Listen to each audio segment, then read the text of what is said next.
来的正好，反正我也没耐性再等你3天了。呀！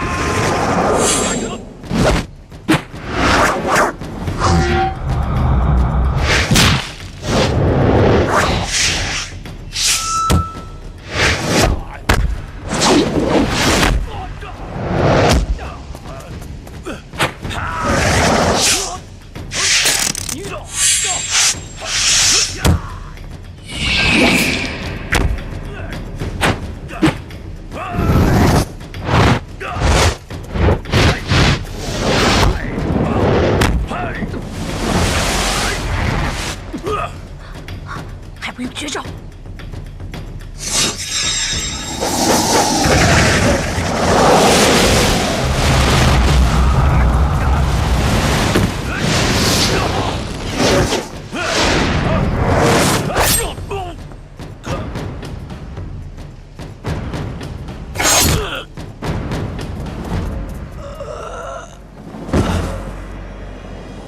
住手！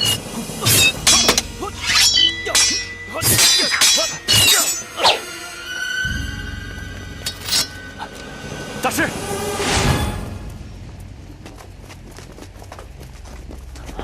大师，大师！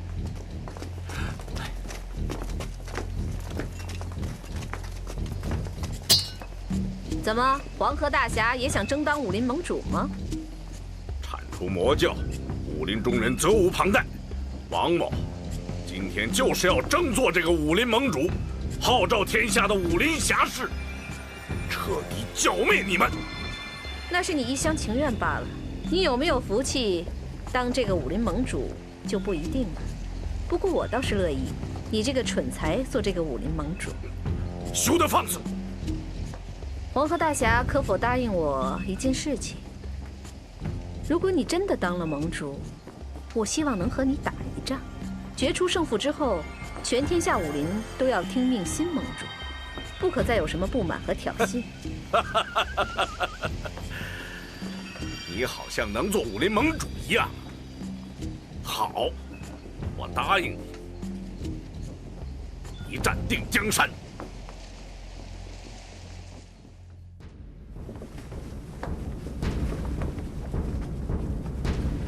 诸位武林同道，武林盟主的推选本来是我们中原武林的大事，五行魔教却来争夺盟主之位，难道我们能够拱手把盟主让给魔教吗？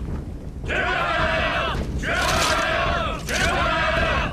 绝不答应！绝不答应！绝不答应！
你收了个蓬莱人做义子，有什么资格做武林盟主？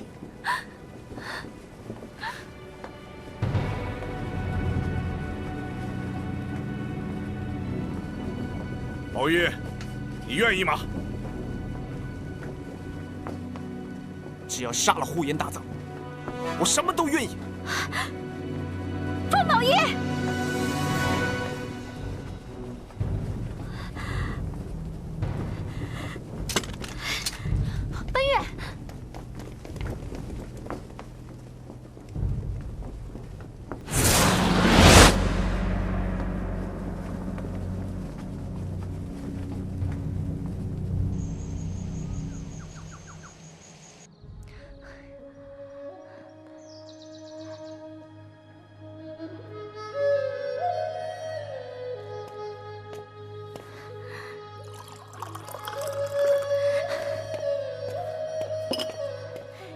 你为什么不当武林盟主？你为什么不肯出面？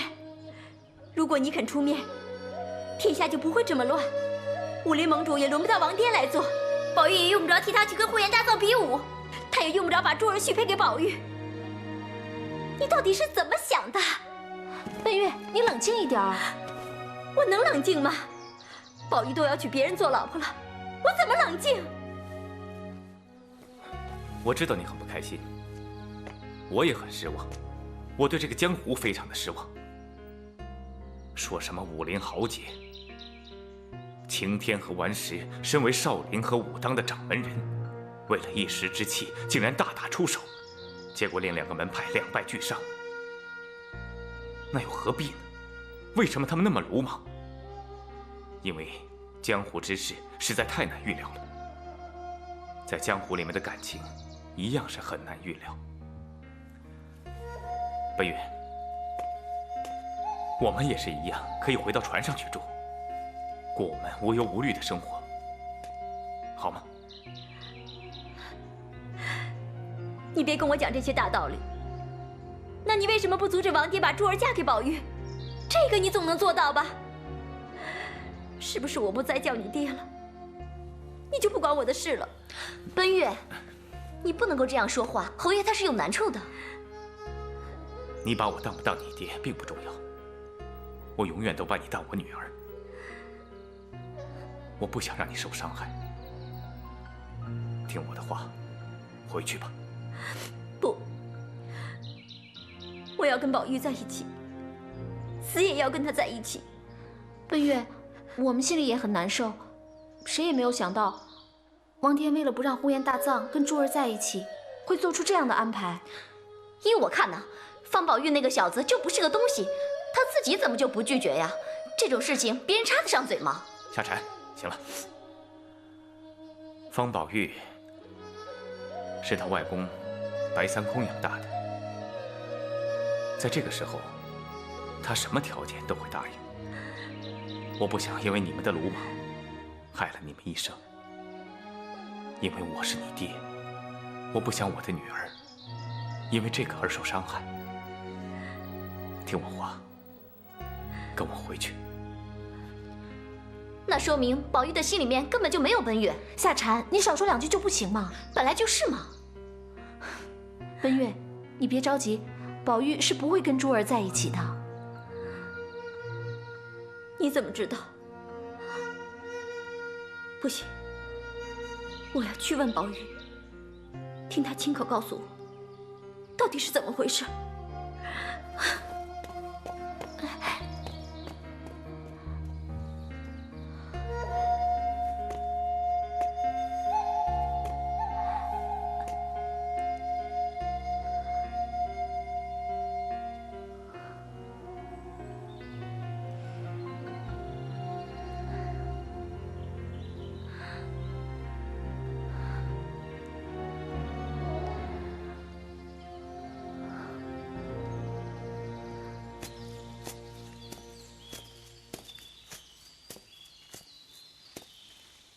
2位道兄，我想见一下珠儿。对不起，方公子，除了顽石道长和王颠王大侠之外，这个房间谁也不能进。还请2位让开，否则莫怪在下无礼。掌门的吩咐岂可违背？方公子请回吧。让他进去。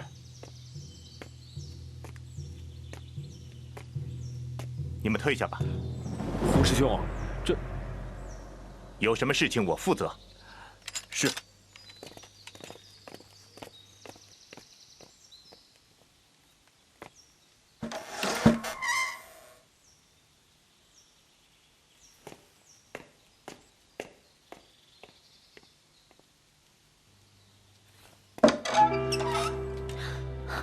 宝玉，求你不要杀大藏。珠儿，来，坐下说。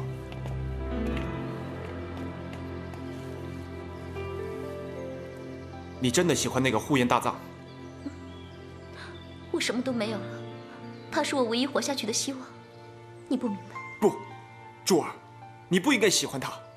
呼延大藏是个蓬莱人，是个杀人不眨眼的魔王。真不明白，你到底喜欢他什么？当初他杀了我外公，你不是还鼓励我，让我学好武功，为我外公报仇吗？他不是杀人魔王，你不能这样说他，你根本就不了解他。我告诉你，当初我身中剧毒的时候，是他舍命相救；我无依无靠的时候，是他在身边照顾我。全天下所有的人都有可能骗我、害我，包括我爹，就只有他，他绝不会抛弃我的。珠儿，你醒一醒，你怎么这么傻？呼延大藏是整个中原武林正道的敌人，你为什么要喜欢他？他杀了我外公，杀了齐鲁四杰，杀了赤松道长，他满手都是中原武林正道的鲜血。你跟着他，只能到处流亡，到处被人追杀。宝玉，糊涂的是你啊！你怎么就看不出我爹是在利用你呢？他为了争夺武林盟主，连自己的亲娘都能杀害，还有什么事情做不出来？我不管，我一定要杀了呼延大藏。你跟着他不会有幸福的。我们俩从小一起长大，我不能眼睁睁地看着你这样错下去。珠儿，我知道你是迫不得已才跟他在一起的，我真后悔，当初没能早点把你救回来。我心里一直都在惦记着你。我记得上次在白云观，我虽然跟紫衣侯在一起，但是我一直都在想着你。可惜，我当时武功不济，你知道吗？我有多恨我自己吗？方宝玉，你杀呼延大藏，到底是为了你外公，还是为了他？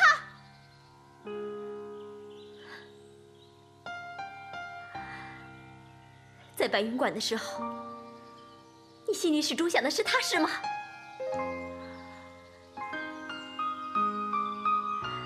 好，你现在终于可以如愿以偿了。原来你心里根本就没有过我。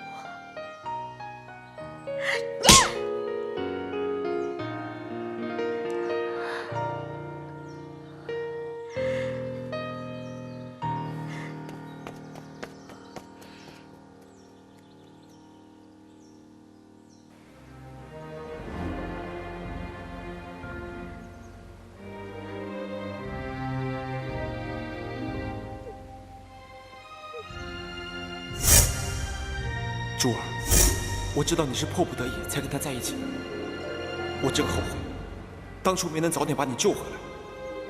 我心里一直都在惦记着你。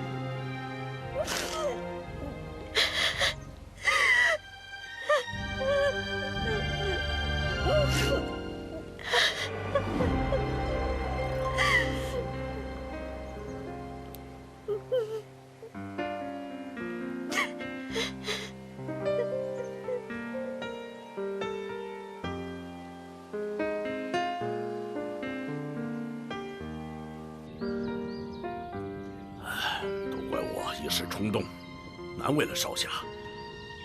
要你去出战呼延大藏，当时我武功不济，根本就不是他的对手。那时，眼看着他杀了我外公，残害中原武林，我无时无刻都在想着杀了他。今天老天给了我这个机会，我绝不会放过他的。宝玉呀，虽然你已经练成了旷世神功，但是像呼延大藏这样的高手，你还没有遇到过，更不要说临战经验了，还是要小心呐。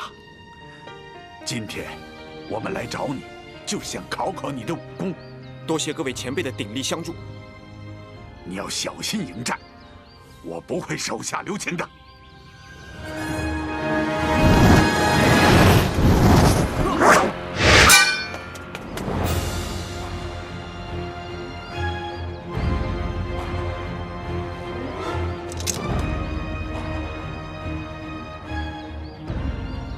宝玉呀，今天我就用大藏的功夫来考考你。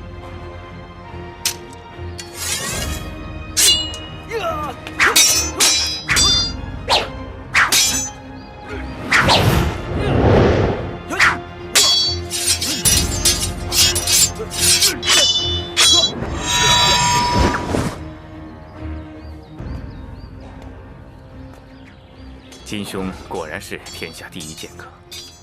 虽然他不曾和蓬莱人交过手，却可以模仿蓬莱人使出的剑招，分寸也拿得挺准确。宝玉的功夫更是惊人。这孩子，因为从小外公不准习武，从来就没有好好练过一点功夫。哎，现在居然能和天下第一高手对决，不可思议呀！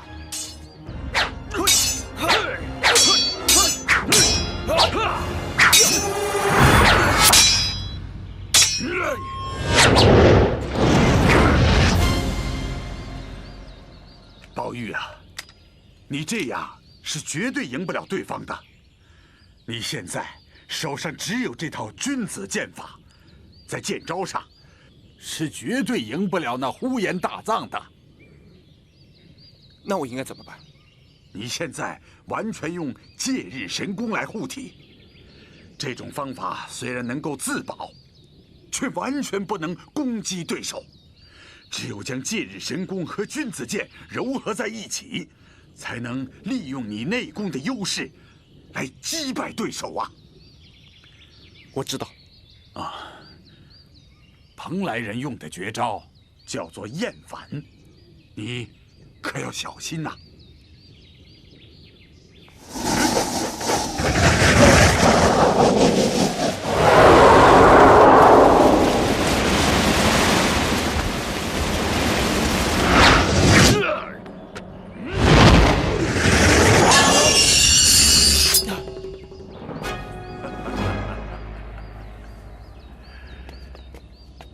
如果破解了厌反，就可以打败大藏。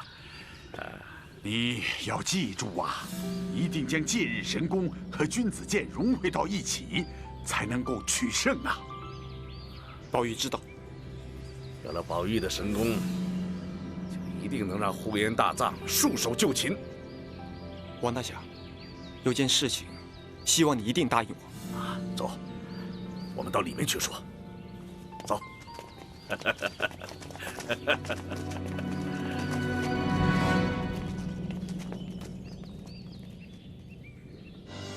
出战呼延大藏，我义不容辞。不过，我绝对不能娶珠儿为妻啊！少侠，我知道你心里有奔月，可是我在天下人面前已经把珠儿许配给了你，现在要收回，恐怕让天下人笑话。哎，其实呢，你应该考虑清楚，再将珠儿嫁给宝玉的。既然现在宝玉都不赞成了，不如就这样算了吧。哎，就算是父母之命，那宝玉的父母也还没有答应吗？宝玉最亲的人就是白三空了，在下和清平剑客那是几十年的交情，我想宝玉的婚事，我就做主了。我说王大侠呀，我们3个人里面，你是最没有资格做主的。这当年白三空临死的时候，曾经亲自修书一封，将方宝玉托付给紫衣侯。就凭这封信，紫衣侯就是方宝玉的父亲。在下将戒日神功传给了宝玉，那好歹我也算是他的师傅吧。你又算是什么呢？这天地君亲师，你是一个都不占，凭什么说嫁就嫁呀？要是让我说出来，你们3个得先发个誓，这个事儿不能让任何人知道。我们听着呢，你尽管说吧。在下这么做，完全是为了宝玉能够有把握战胜呼延大藏。我不明白。这个蓬莱人现在最在意的就是我那个宝贝女儿了。如果让宝玉和珠儿成亲，那个蓬莱人一定心智大乱。到了那天，宝玉你和他比武的时候，旁边站着珠儿，你们说呼延大藏他还怎么打？这招攻心为上确实是厉害。不要说宝玉已经将神功练成，就是没有练成，也有很大的机会在比武中占得上风啊！不管怎么样，我绝对不能娶珠儿为妻。所以，你们几个现在最重要的是不能让任何人知道这件事，否则的话，那就是前功尽弃了。至于婚礼嘛，还是要举行。宝玉，我答应你和奔月成亲，真的。不过，对外要称是和珠儿成亲。这招瞒天过海，如果要是成功了，呼延大藏，他是必死无疑呀！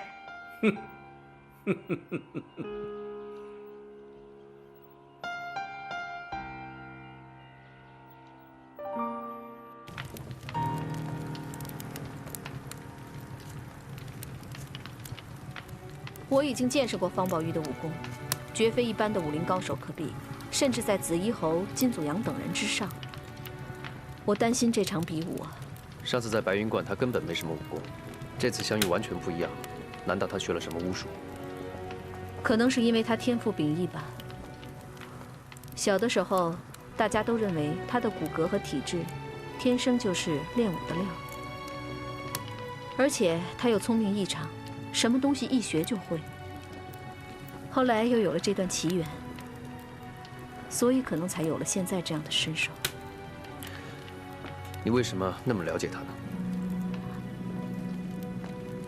哦，我之前曾经跟他交过手。那结果呢？你要想取胜，蛮拼是不行的，更别指望想在招式上取胜。如果想在招式上取胜的话，那我该怎么做？你的绝招就是厌反。你上一次利用厌反，打败了赤松等人，那是因为他们从来没有见过这一招。你突然发技，他们措手不及，所以你才有了这样的机会。可想而知，你和你师父的感情很深吧？师父在这个世上，是我唯一的亲人。那你师父到底是一个什么样的人呢？蓬莱天界一流公孙良，在我很小的时候，我的衣服都是他缝的。你难道对你的身世不好奇吗？你不想知道自己的亲生父亲是谁吗？我问过师父，他说我爹是他的一位好朋友，两个人都很喜欢剑。我父亲临终的时候，在中原把我托付给我师父。你说，你父亲也是一位剑客？是的。那你母亲呢？没有人见过他。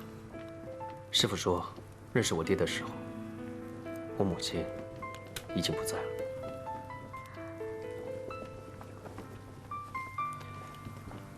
这个是我爹留给我唯一的东西。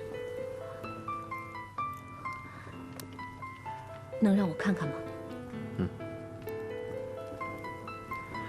虽然爹不在了，但是他还在，就像我爹在我身边一样。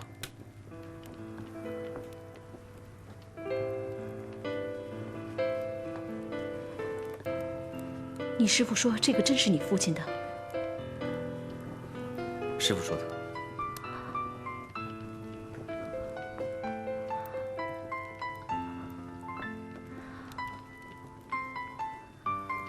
你能让我单独待一会儿吗？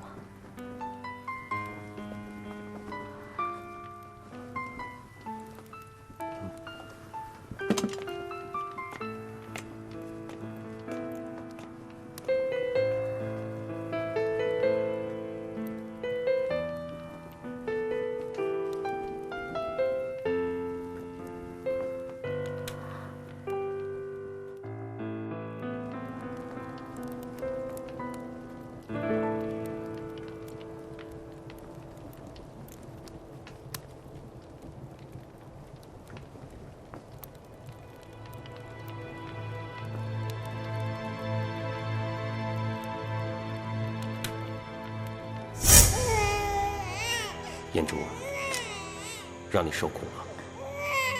没有，我只要能跟你在一起，就心满意足了。你跟我在一起，我什么都给不到你。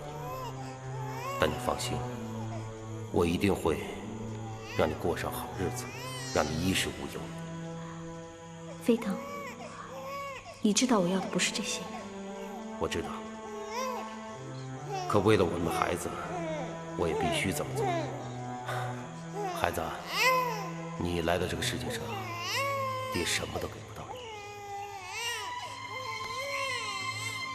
飞腾，这是你当年给我的信物，不如就把它送给我们的孩子吧。这合适吗？这有什么呢？只要你能永远待在我们母子身边。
你父亲的遗物，你好好收起来。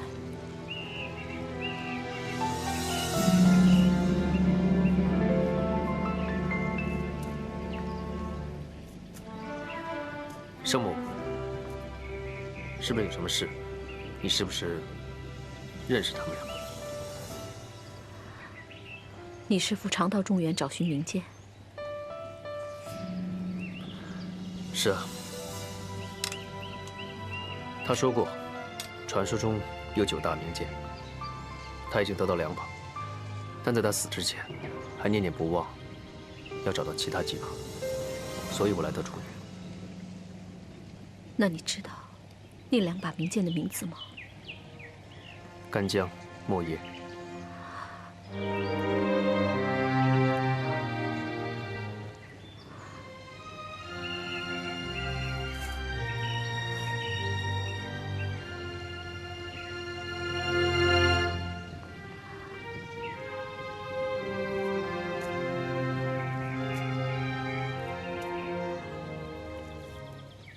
你有没有想过，也许自己是中原人？虽然我会说汉话，但我绝对不是中原人。我是蓬莱人，那里才是我的故乡。如果你是中原人呢？我是天界派唯一的传人，所以我绝对不是中原人，我更不愿意做中原人。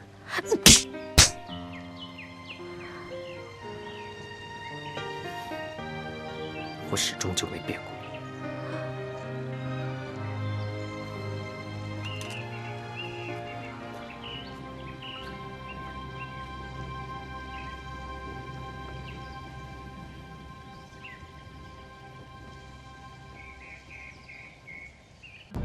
你确实机警过人，可是你要是把脑筋动到我的身上，我可会让你死无葬身之地。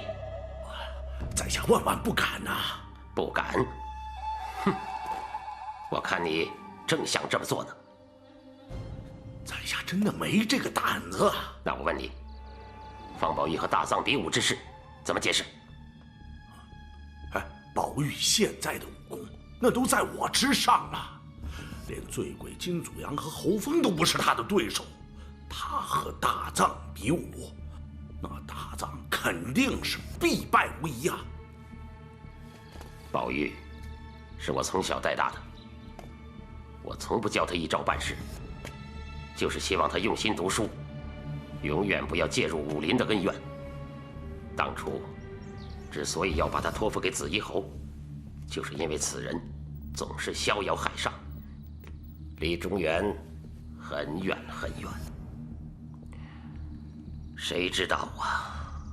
你不用为他担心。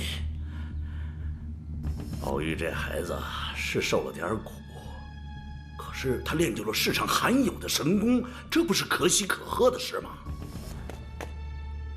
练成神功，就可以做你的棋子来杀大藏吗？这有什么好？宝玉毕竟是白家的骨肉，如果有什么三长两短，我第一个杀的就是你。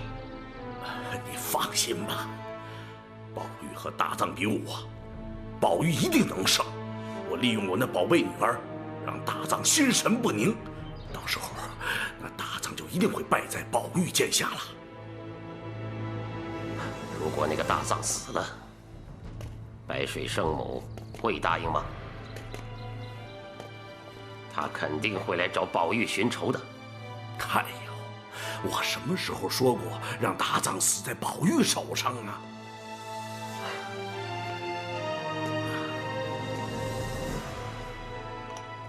这是滇南蛮人用的圣物，迷心蛊。迷心蛊，它有什么用？这东西可以侵入血液，使人中毒产生幻觉。施蛊的人就是利用这种幻觉来控制对方，让他做什么他就做什么。宝玉的任务就是打败大藏，这最后一击还得靠他。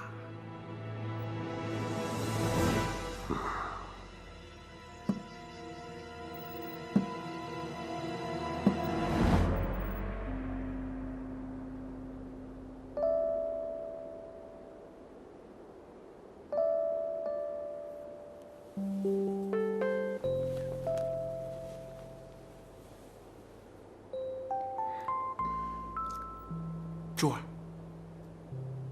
我们终于能在一起了。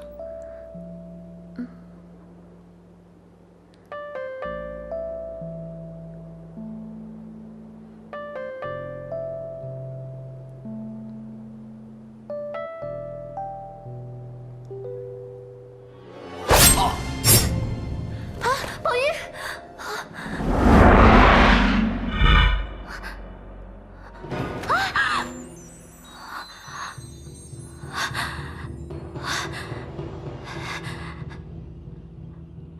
宝玉，不是说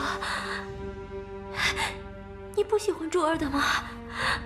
怎么会这样子？宝玉。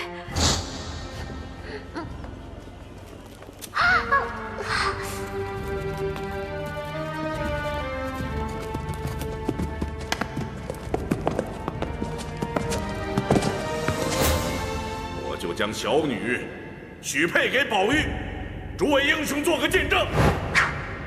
只要杀了呼延大藏，我什么都愿意。你不要我了，你不要我了，你不要我了。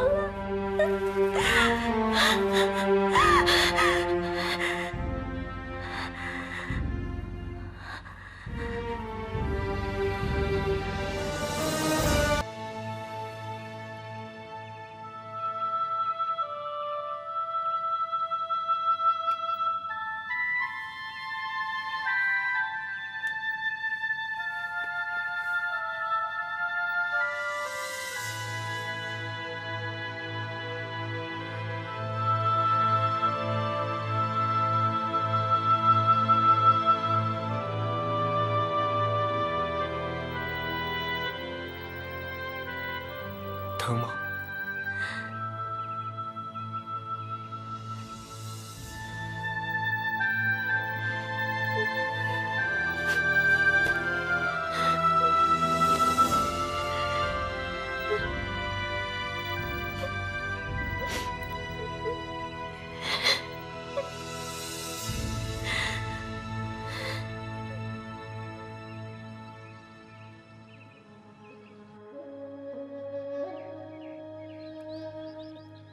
这一次真是多谢盟主的好意，可以成全这对新人。那这婚礼还办是不办呢？当然要办，我会派人去安排的。不过，盟主，有话就直说吧。婚礼是要办的，但是我会对外宣称，今儿晚上是给珠儿和宝玉成婚。这么做主要是为了打乱那个蓬莱人的心绪。另外，我在众人面前已经把珠儿许配给了方公子，总要有个交代吧。还希望二位一定要为此事保密。我明白，放心吧，我一定会保密的。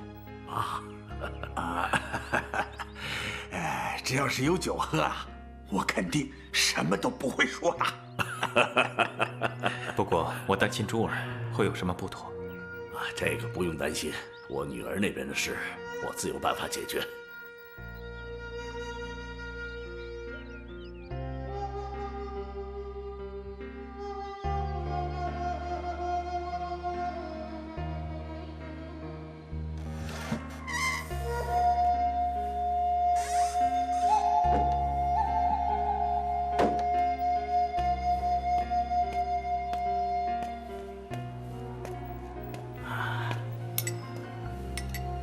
专门给你熬的参汤，喝点吧。这白云观什么都没有，等我忙完了，马上就带你回家。到时候，爹给你做好多好吃的，好好给你调养调养身体。哎，爹真是心疼你啊！喝点吧。把汤碗给我。好。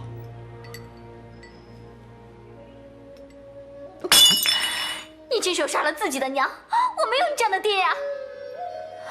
爹的苦衷，你不会理解。你出去，你快出去啊！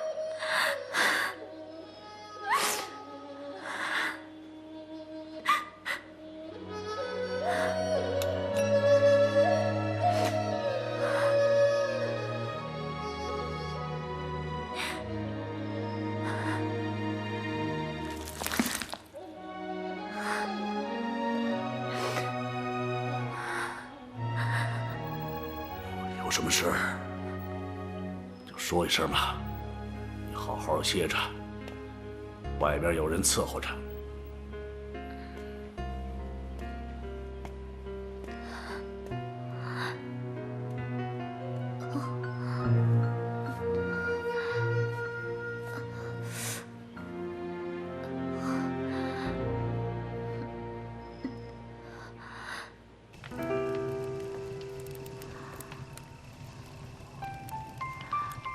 飞腾，我应该怎么办？到底应该怎么办？你去世以后，我疯了一样的去找我们的孩子，整整半年，我找遍了你可能到过的所有地方，我以为他死了。我恨我没有能力去保护我们的孩子，可是我没有想到。他居然还活着，飞腾，飞腾，飞腾，你听见了没有？我们的孩子他还活着。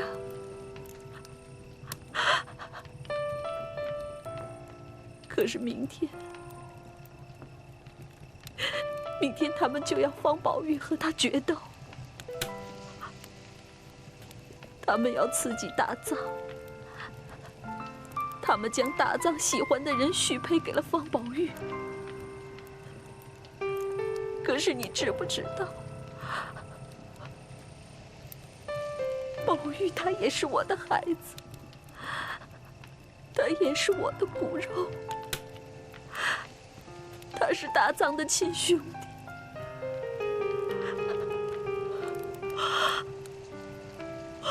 我好难，我不知道我该偏向谁。飞腾，我我求求你帮帮我，你告诉我该怎么选择。我真的好难。飞腾，如果你在天有灵，帮帮我。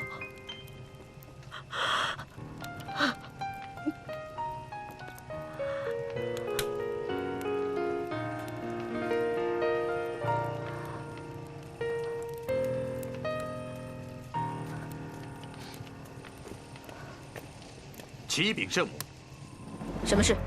白云观张灯结彩，探子来报，说是方宝玉今晚要和王颠的女儿完婚。知道了。该怎么办？什么怎么办？不会让他们得逞。我敬你一杯。希望你明天打败蓬莱人，也恭喜你和奔月姑娘终成眷属。好，来，为了明天的成功，我可跟外面的武林同道说，今儿晚上的新娘子是珠儿，让你受委屈了。那可要罚你喝3杯酒啊！这可不行啊！不行！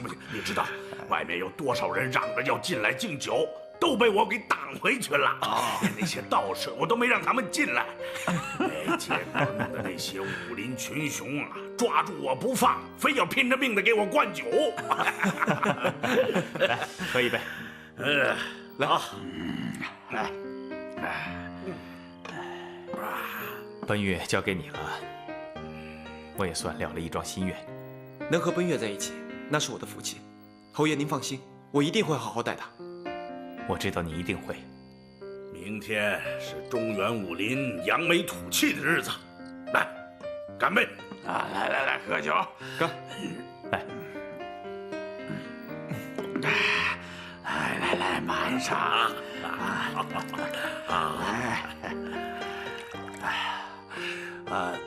宝玉呀，你千万可要少喝呀！啊，对。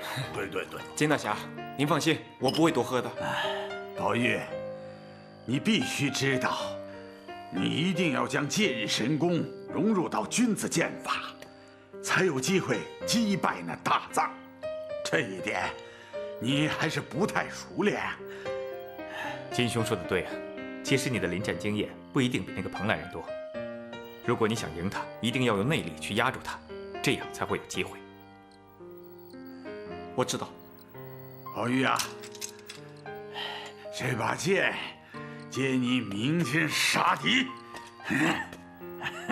金大侠，这可是您的心爱之物啊！金兄说的对，你有了这把剑的话，一定会无往而不利。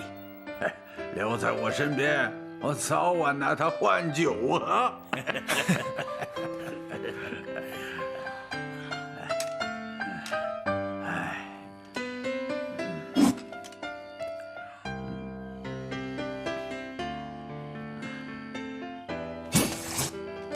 我现在就去练剑。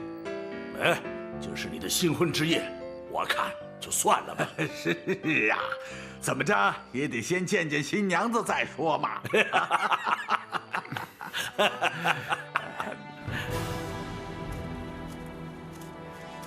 来，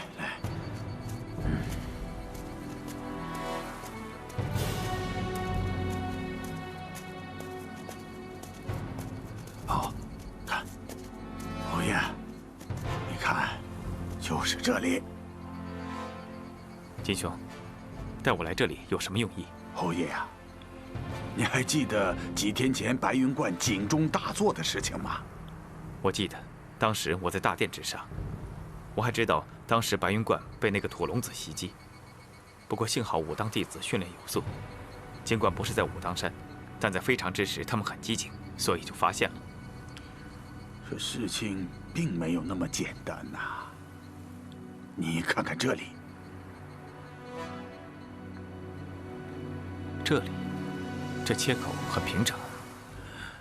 侯爷，如果我用开山斧之类的兵器砍断这么粗的木头，这刀口一定是倾斜得很厉害呀。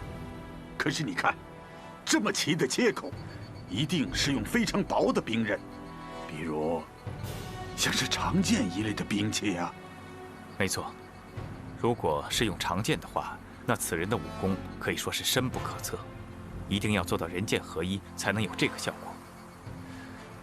不过，这和景中有什么关系呢？哎呀，当时我就在现场，眼看着这截断木飞了出去，撞向远处的大钟啊！到底是什么人做的？我当时只是看见一个灰影冲下山去，我去追，可惜没追上啊。一定是高人之中的高人，可是不知道是敌是友啊。不是敌人，如果是敌人的话，他根本不会发出。我再也不会做那样的傻事了。哦，对了，刚才金大侠把他的玄铁重剑借给了我，他说，只要将内功注入到君子剑法，就有十足的把握打赢这一仗。刚刚我还以为他们会把你灌醉呢。我当然知道什么是轻重啊。你先好好歇歇，我去练火剑。你去吧，我等你回来。可是，我真的舍不得让你一个人待在这里。我又跑不了，放心去吧。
你回来了。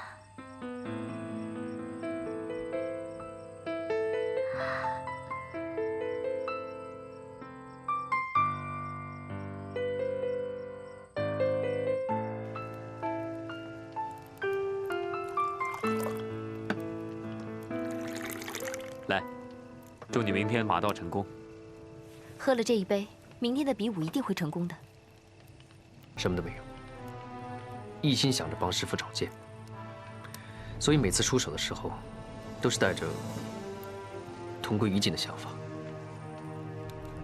不像现在。现在你担心珠儿，担心他有什么不测，更不希望自己也死去，是吗？不是，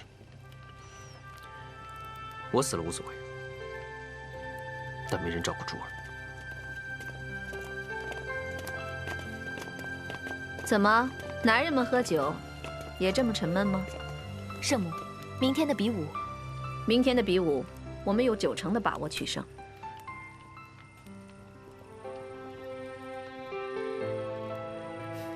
想做什么手脚？你呀，别人给你设了圈套，你还傻乎乎的往下跳。我不明白。你当然不明白了。你们仔细想想看，为什么王颠会当着天下豪杰的面，将珠儿许配给方宝玉？你们注意到方宝玉当时震惊的表情了吗？你是说方宝玉当时也不知情？王颠这么做只是想刺激一下大藏。如果大藏知道珠儿要跟方宝玉结婚，还会有心思去打这一仗吗？还有，山上的老家伙整天拼命磨练方宝玉的武功，这样一来，大藏取胜的机会不就等于零了吗？既然这样，就不比了。武林正派居然用这样的手段。听说当初在白云观和赤松道长一战，因为他心绪烦乱，才输给了我。现在轮到我，也算公平，只是没想到在同一个地方。大藏，你这是在想什么？对方设下陷阱，你不但没有准备，也没有对策，就掉进去，这叫做愚蠢。托尘，你先不用着急，这件事可能已经解决了。什么意思？论武功，你不是最强的。可是论计谋，这山上山下的，还真找不出来谁是你的对手。在下跟圣母比起来，还差得远呢。木狼，你快说，这到底是怎么回事？你先别急，慢慢听圣母讲。白云观今天晚上要为珠儿和方宝玉举行婚礼了。大藏，你放心好了，我刚从白云观来。珠儿今天晚上是什么样子，她明天早上还依然是什么样子。没有人敢动她，也没有人会去动她。我不明白，你一向不喜欢珠儿，为什么要保护她？因为我保护了珠儿，就等于保护了你。你明天如果有什么闪失，我的利益也会受到损失。他们宣布婚礼，就是为了打乱你的心智。我已经用计策将方宝玉的心智打乱了。更重要的是，他取胜出战的意志也没了。你是说现在他方寸大乱？因为珠儿依然是原来的珠儿。怎么证明？这个你就不用操心了。总之，我们明天一定有取胜的把握。不过你要答应我一件事。请说。明天无论如何，你都不能取方宝玉的性命。你不要问我为什么，你必须答应我。我答应你。托尘木狼，你们两个明天上山只有一件事，给我设法把珠儿救出来。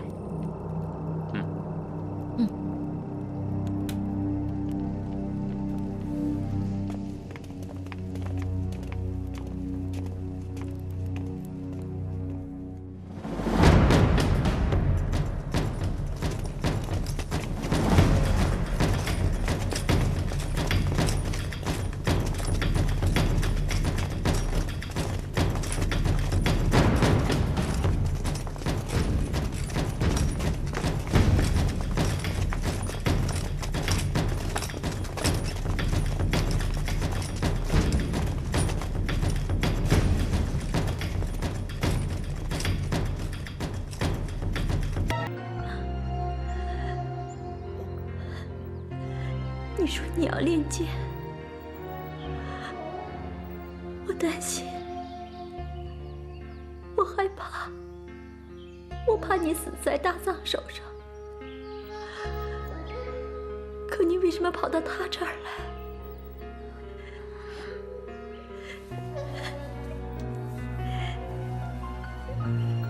你安的是什么心？我没有。方宝玉，你是个骗子！你说你会永远爱我，不再让我受委屈，原来都是骗我的。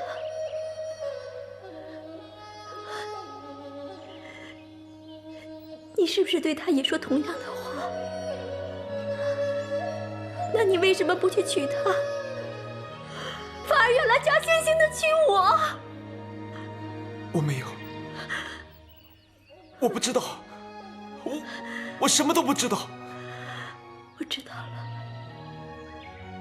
你还是忘不了你的青梅竹马。你后悔娶我了，你后悔了。不是这样的。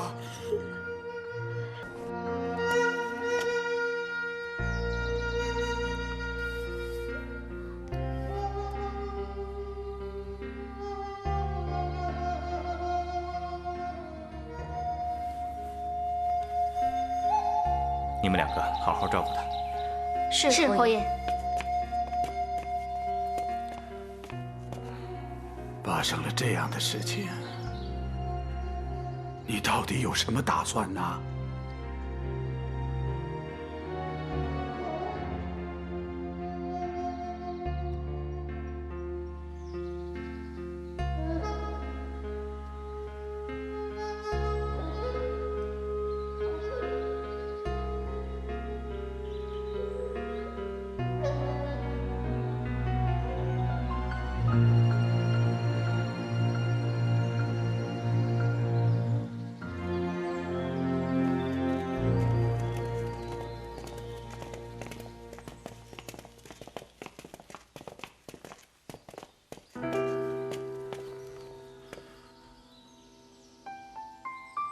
为什么？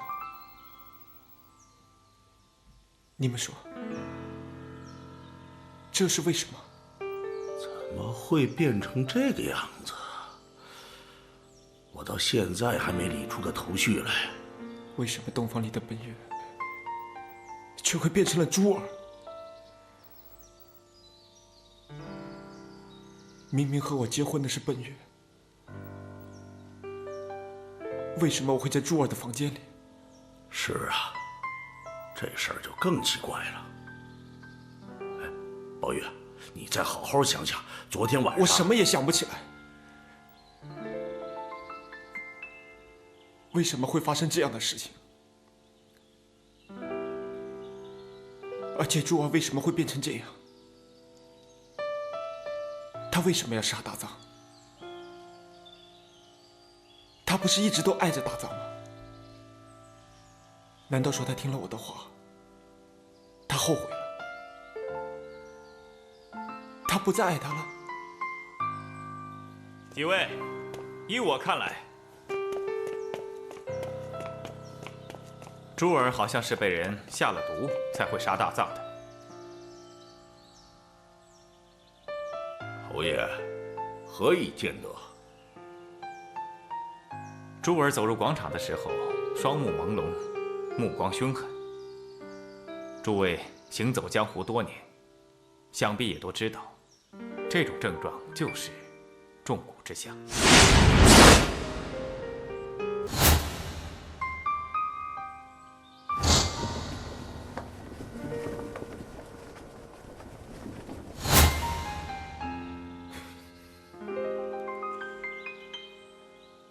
王大侠，侯某刚才说的没错吧？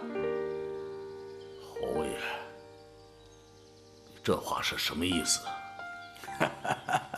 若想人不知，除非己莫为呀。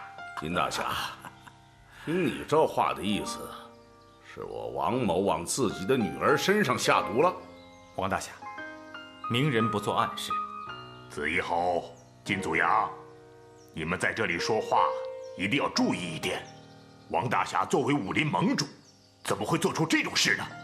邪派人物惯用下蛊伎俩，总是和我们中原正教作对。再说了，王大侠在江湖上做人正派，办事有道理。你们这无端端的指责，是不是也太过分了？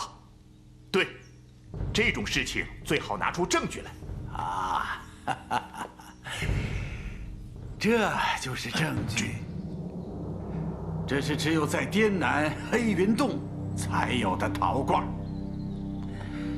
这是他们在攻打我酒池肉林时，我装毒虫用的陶片。当年，他们也是为了夺取一批巨宝，曾来找我金某的麻烦。一场厮杀是尸横遍野，到如今，在川南的丛林里还躺着无数的白骨。他们就是被我们下了蛊，自相残杀而死的。哼，这就是证据。明眼人一看，就知道发生什么事了。是不是你？是不是你对珠儿下了蛊？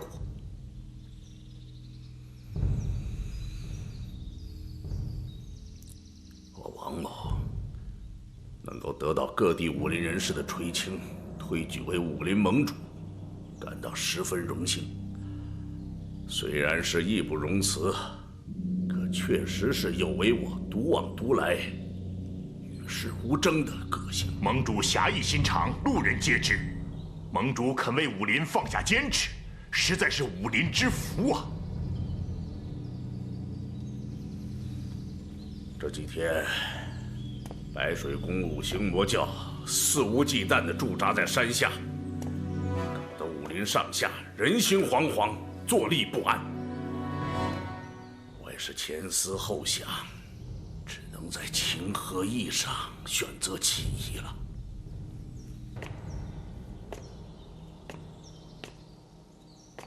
所以你利用了珠儿，为了帮助你宝玉战胜大藏，挫败魔教的锐气，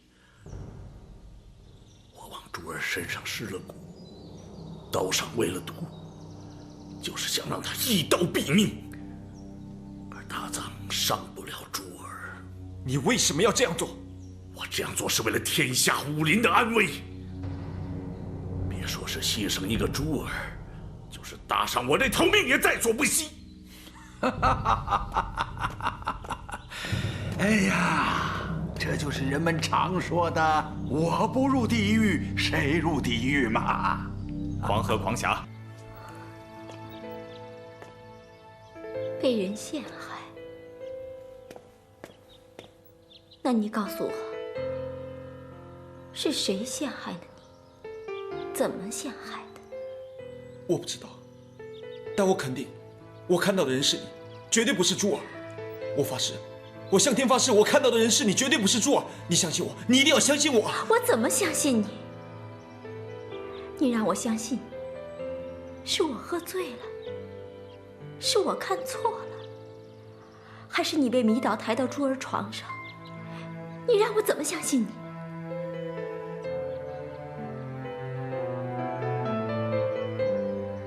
我知道，我是跳进黄河也洗不清了。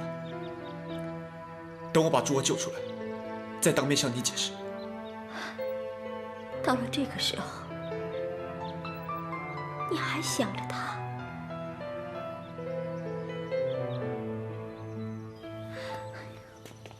啊，侯爷，温月，珠儿现在身中蛊毒，落入魔教手中，我不能见死不救。那好，我问你，你爱我吗？我当然爱你。天地为证，日月为鉴。好，既然你爱我，我们现在就走，走得远远的，什么都不要，什么都不理，现在就走。没有仇杀，没有江湖，没有珠儿，没有任何人。奔月，你冷静一点，这个时候我不能一走了之。等我把珠儿救出来，解了身上的蛊毒，也许一切事情都清楚了。你难道不希望把事情弄清楚？你难道希望这样难过一辈子吗？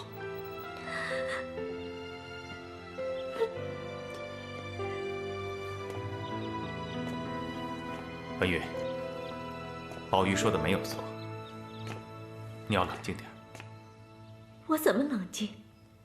事情发生在我的身上，你让我怎么冷静？救珠儿我同意，可为什么一定是他？你不也是大侠吗？你为什么不去？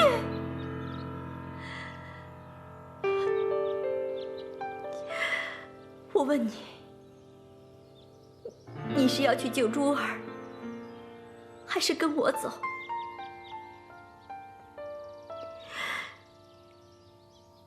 你如果去救他，我们就恩断义绝。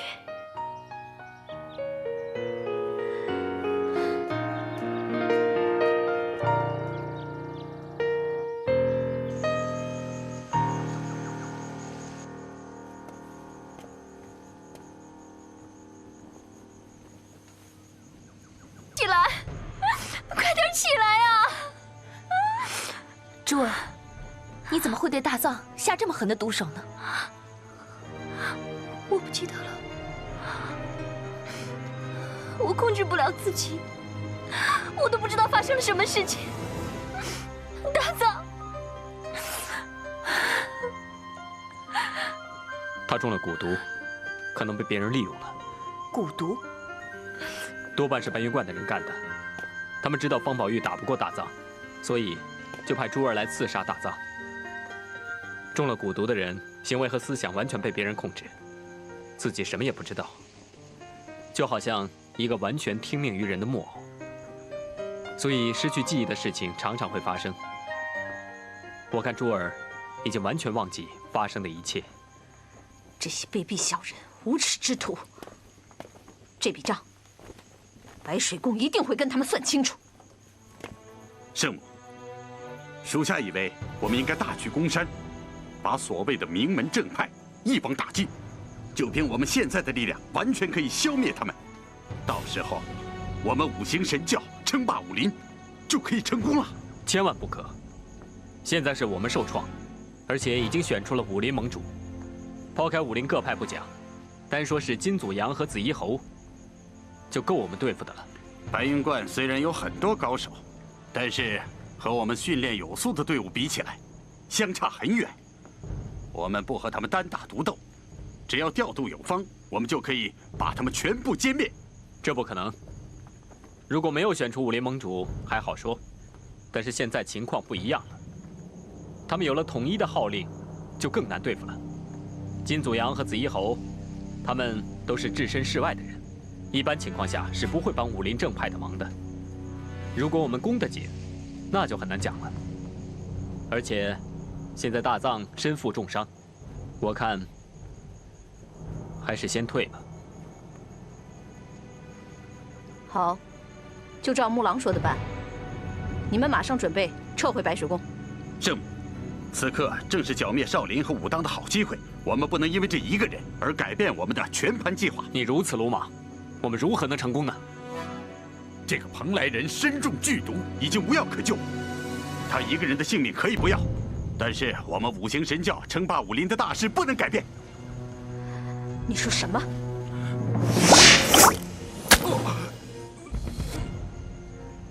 你已经中了我的神水之毒，马上回到白水宫等候我的命令。救不救人跟你没有关系，称霸不称霸武林更不需要你操心。滚！属下告退。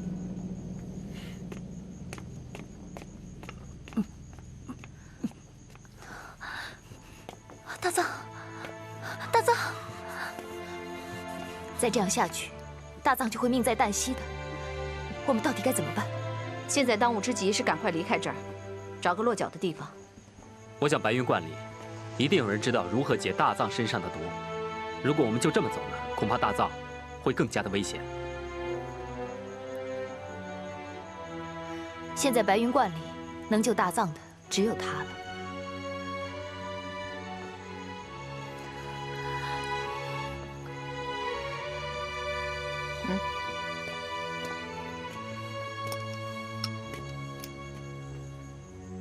把这个给他，他就会明白的。好，我明白了。那我们就在离这里10里的柳城会面，那里有个麒麟客栈，是五行教的地方。我这就去。等等，一定小心。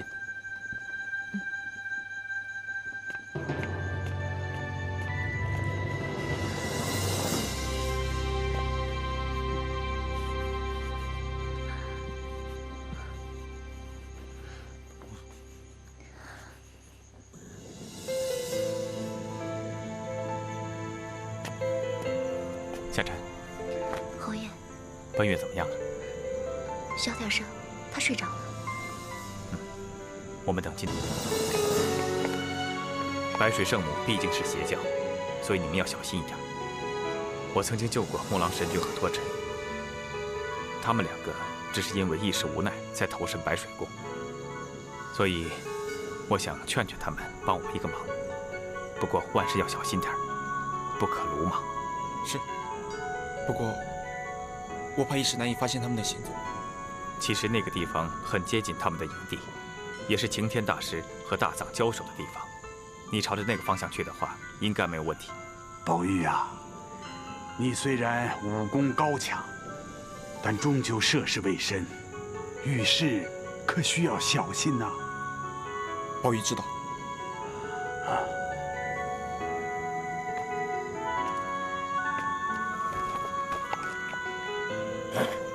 等我把一切办妥，一定给奔月一个交代。好。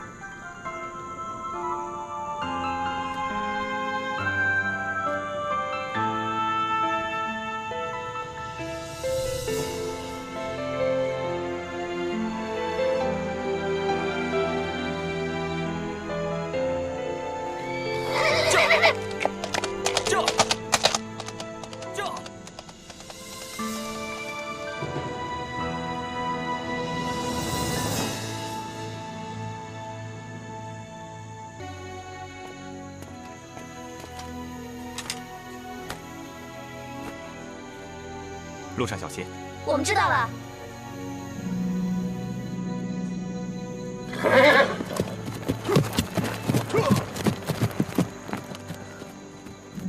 走，奔月，吃东西了。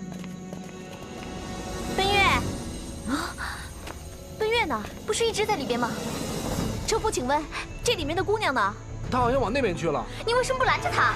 别多说了，快追，走。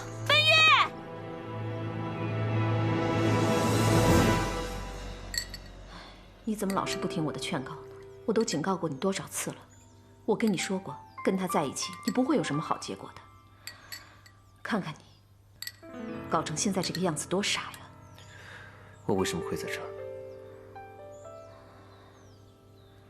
珠儿刺了你一刀，刀上有剧毒，所以我带你在这里疗伤。珠儿在哪儿？你现在还想着他？我要去找他。你给我躺下！快躺好了啊！他没事的，我已经把他给抓回来了。他也挺可怜的，被那些坏人陷害，中了蛊毒。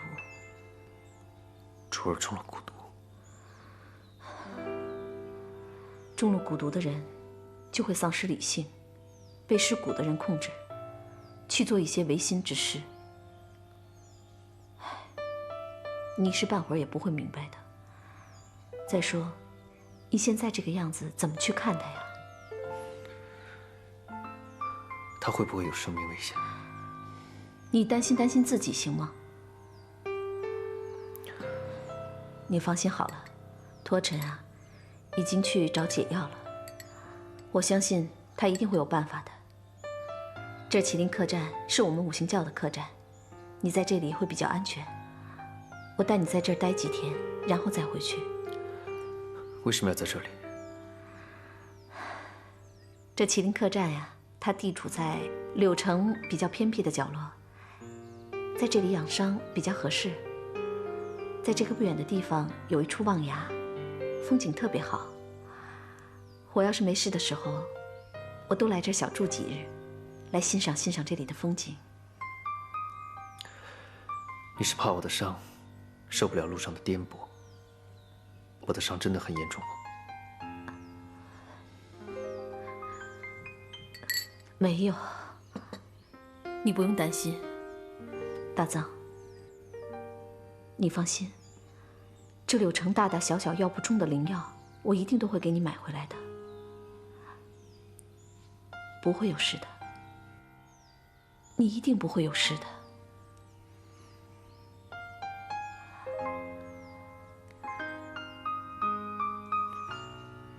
你你为什么对我那么好？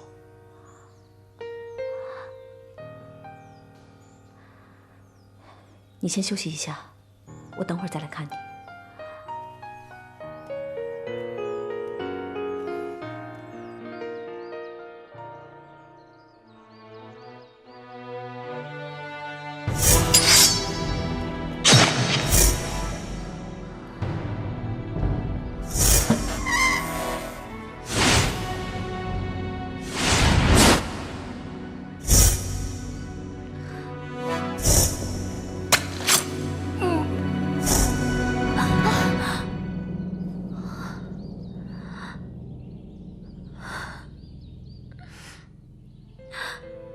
我真的不知道为什么会这样。别想了，不是你的错，你是被别人利用了。我刚才做梦，又梦见了我奶奶惨死在我爹的剑下。你爹杀了他亲娘，像这种人还真是少见。我爹狠心的利用我，我无法抵抗。但他要我杀害大藏，我却1000-10000个不愿意。我真的不想伤害他。我知道，他没事的。你是中了毒，所以你根本没有办法控制自己。我哪里还有脸面见大藏？唯一的办法就是离开这里。你能去哪儿？天涯海角，只要不再见大藏，不见到我爹，天地间总该有我的容身之处。你身负剧毒，随时都有可能发作。你一个人走，出了事情怎么办？一切就看上天的安排。别想太多了，好好休息吧。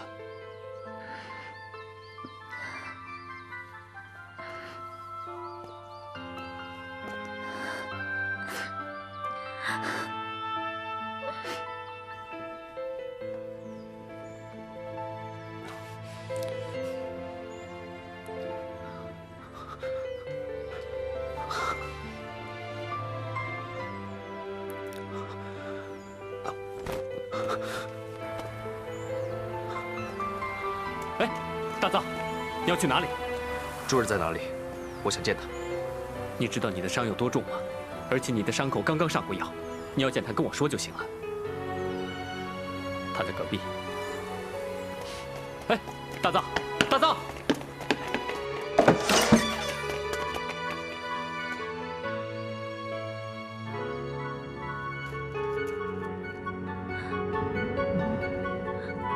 为什么？为什么我和大藏经历了这么多阻碍，却还是不得不分开？为什么老天爷要这样对我？奶奶，我已生无可恋，让我去陪你吧。大藏，我们来世再见。珠儿，你们不要过来！珠儿，不要做傻事。我不用你们管，你们快走！我不想害你啊！你真的舍得我吗？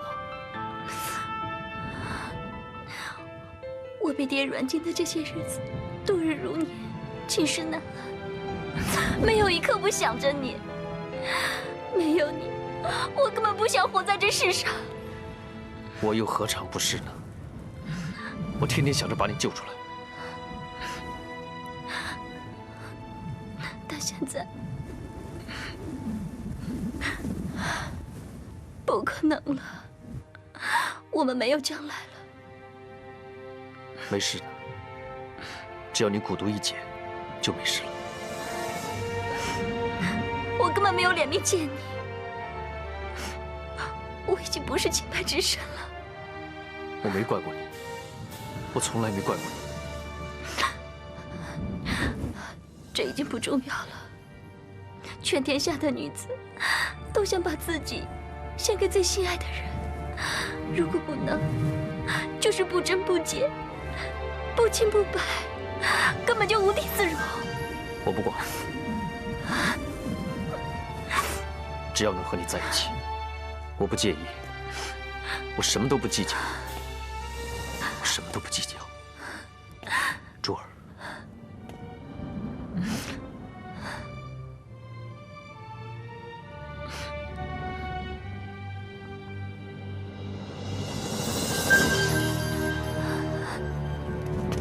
不要！